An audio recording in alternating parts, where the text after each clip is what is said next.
Hi everyone. I just want to remind you about this, what Hillary said about the U.S. creating Al-Qaeda.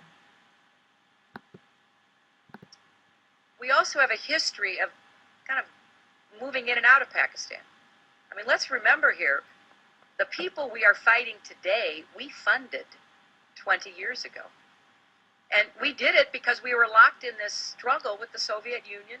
They invaded Afghanistan, and we did not want to see them control Central Asia.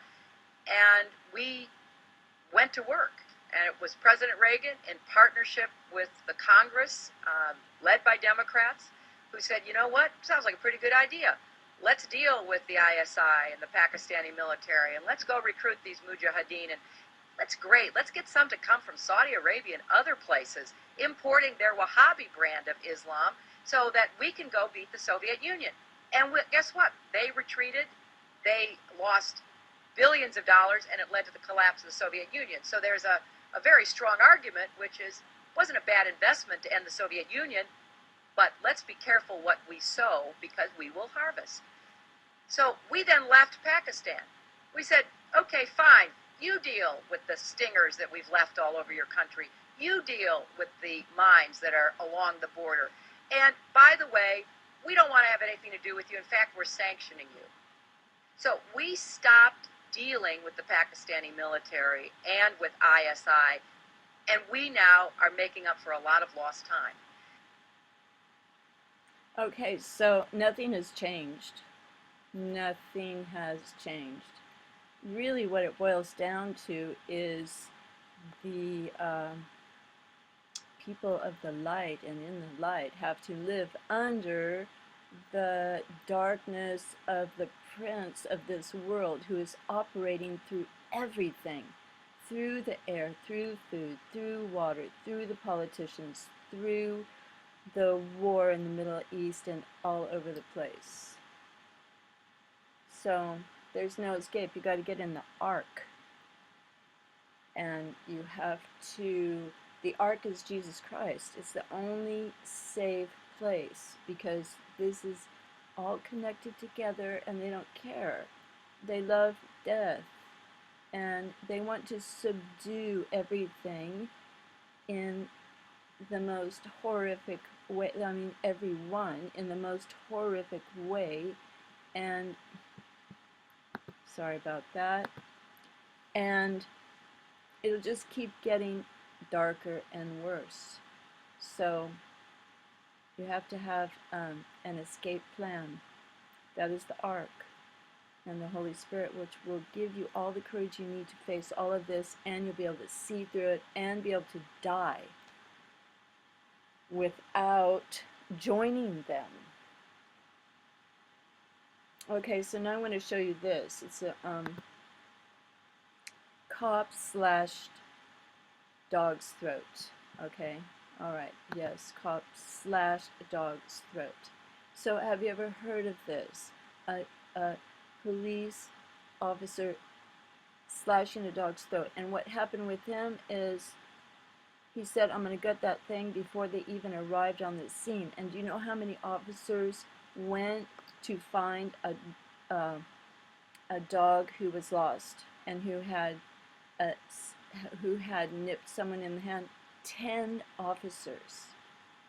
Now this is really bizarre, and so I just want to bring this to your attention. Slash dog's throat, because this is what they're doing in the Middle East, slashing throats. And this guy, okay, here he is, Jeffrey Bolger.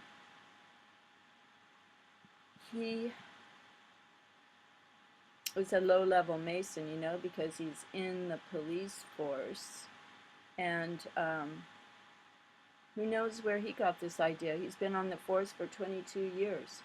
But maybe it's all part of the plan to, this is a terrifying thing, to think that if you call the cops, they may slash a dog's throat.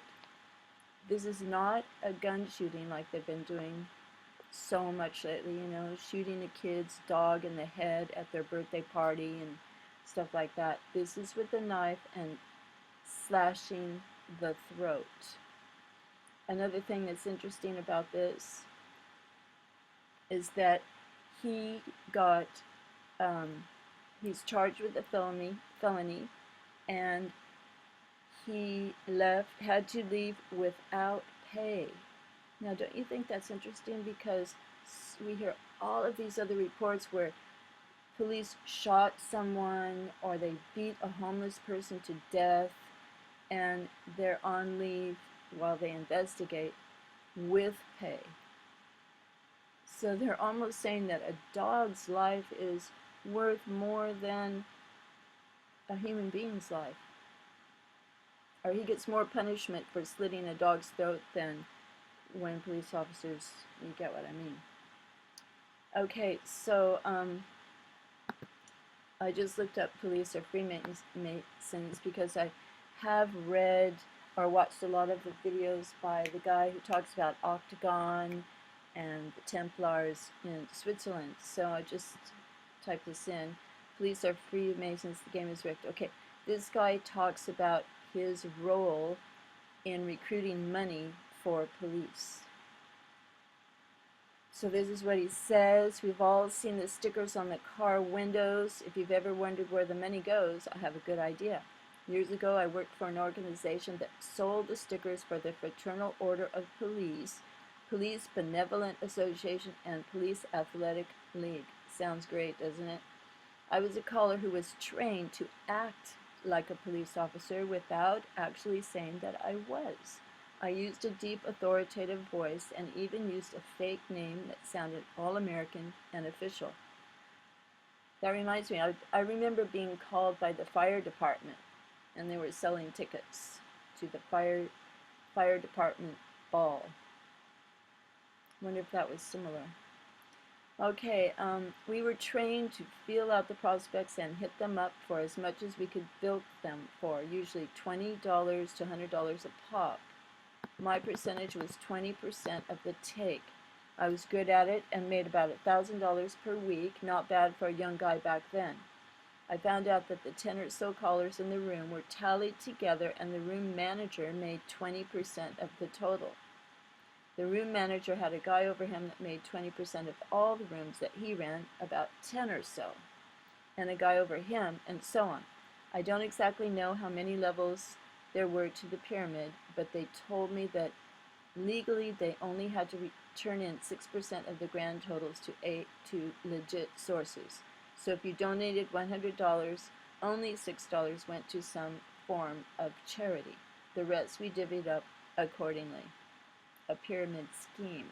What else would you expect from Freemasons? Yes, the Fraternal Order of Police is a branch of the Masons. Did you ever wonder how the Sandy Hooks, the Auroras, the 911s, the Oklahoma City inside jobs went so smoothly, devoid of actual police forensic work? Wonder no more if you didn't figure it out already. Look at the logo, the secret handshake, the all-seeing eye, the checkerboard. You know what they mean. It's the connection. The game is rigged.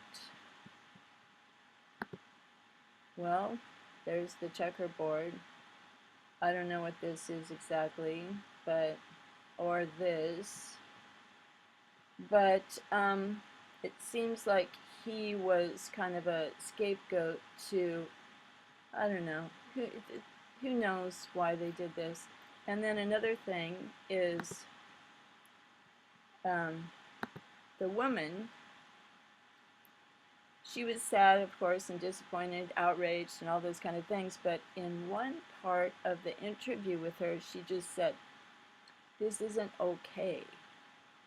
And it seems like it's another case where people hardly show any emotion. I mean, if someone slit your dog's throat, wouldn't you just like be screaming? I would just be going like, "Oh, those bloody psychopaths, you know, they should all be in jail," and just like ranting.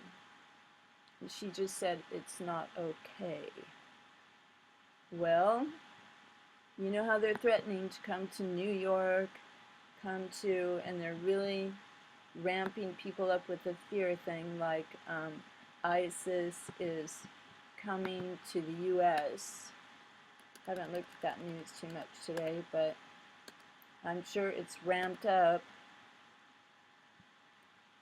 So don't call the cops, because they may be slitting people's throats before you know it.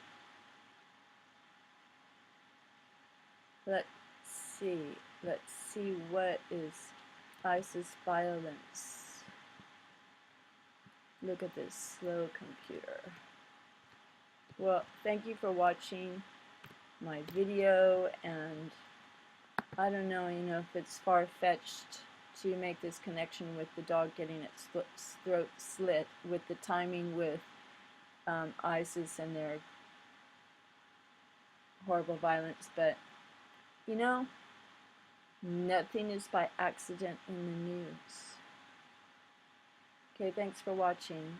God bless everyone. Bye for now.